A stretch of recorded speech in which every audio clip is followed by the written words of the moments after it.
L'édito politique de Soisig Kemener de Marianne. Maintenant, en ce début janvier, Soisig, il se passe quelque chose d'inhabituel, d'étrange même.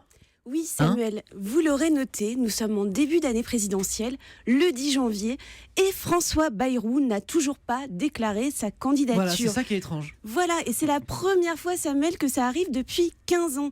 Alors attention, le maire de Pau n'a pas disparu des radars pour autant. Il est bien là, il se démultiplie dans les médias, il cogne le programme de François Fillon, ni avoir un accord électoral avec l'ex de Matignon. Mais il ne veut toujours rien dire de ses intentions, ou plus exactement, Samuel, de ses nouvelles intentions. Avant, son plan était simple. Ouais. Si Nicolas Sarkozy remportait la primaire de droite, il y allait. C'était son scénario, Samuel, préféré. Ouais. Si Juppé, qu'il soutenait du bout des lèvres, gagnait, il s'effaçait et se serait consolé avec la création d'un groupe central et centriste à l'Assemblée. Mais là, avec la victoire de Fillon, adieu le joli plan, le Béarnais perdu, il en avalerait presque son béret. D'autant Soisig qu'il subit une attaque en règle au centre. Oui Samuel, ce jeune Macron qu'il traitait d'hologramme à l'automne dernier lui a piqué tout ce qui faisait sa singularité.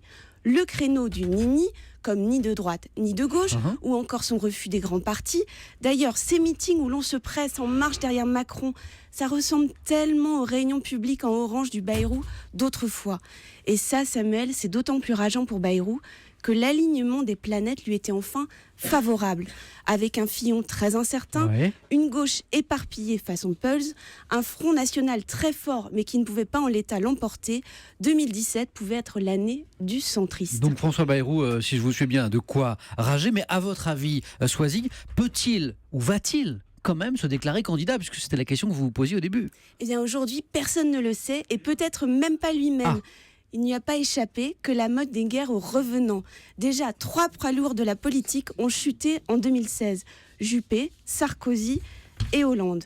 Il va être difficile pour Bayrou de faire avaler aux Français une nouvelle candidature. Ce serait la 4e d'affilée.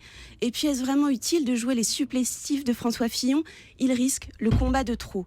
Comme à chaque campagne, Bayrou sort un livre au début du mois de février. Comme s'il ne parvenait pas à faire son deuil, à quitter cet éternel défroque de candidat. En traînant ainsi sa misère électorale, il ne fait que rajouter à la confusion d'un paysage politique qui repose sur des sables mouvants.